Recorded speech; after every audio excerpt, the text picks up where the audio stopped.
Okay guys, so here we are. We're gonna get straight into this one here. Got cars behind me, but we are on the, let's call it the racetrack per se, but you know it's not a racetrack.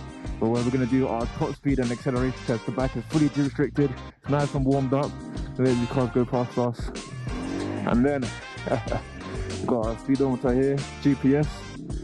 Alright, and let's go. Now the back is fully restricted, so we're just gonna see a lot more torque, a lot more acceleration, a lot more top speed. Cool. The gears are a lot longer as well. So let's shift that down to third. We're at 27, 28. Oh, the winds. Now I will say this is a horrible day to do this because the winds are against me, pushing me back. Oh Lord, oh Lord, oh Lord, oh Lord. So far, not looking so good for our first run. Now, I will tell you guys though,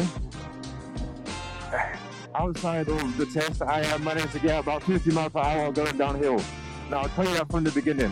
Now, we're going to give you real world examples, because that was maximum throttle downhill at night, no cars, no traffic, the whole shebang, you know? But now with the ideal conditions, these are not the best conditions. However, they are real conditions. I said maximum speed was about 28 miles per hour on the GPS. So we're going to see how that goes. Hey, and we're off. We are off.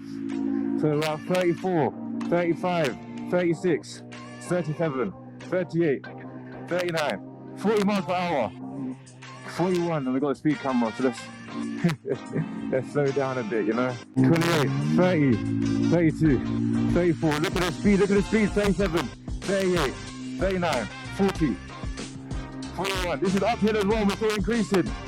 Jeez. 40 miles per hour. Easy, going uphill. 41, 42, 43, 44, 45, 48, 48 miles per hour. 48 miles per hour, guys. You might actually hit 50. See, this gear restriction is unbelievable. You wouldn't even think this is a 50cc motorbike, would you? You're at nearly 50 miles per hour. Coming downhill. Jeez Louise, guys. I have a rolling start here, we're on 33. And let's see where it goes. We've got green light, 33, 35. Come on, 36. Oh, the wind pushed me back, Okay, let's drop down the gear, Trust me guys, this is not good for the back. 34. Oh mate, it's not looking good, Alright, let's hope the downhill can do anything. And I think with these conditions, I'm going to do one way back and then we'll call it a day. But I think we can say 50 miles per hour right now is looking good. So we've got 36, 37, 39, 40. We got a red light. Cool. Look at these brakes though. Look at these brakes, guys. Absolutely amazing. So I'll see you on the next one back.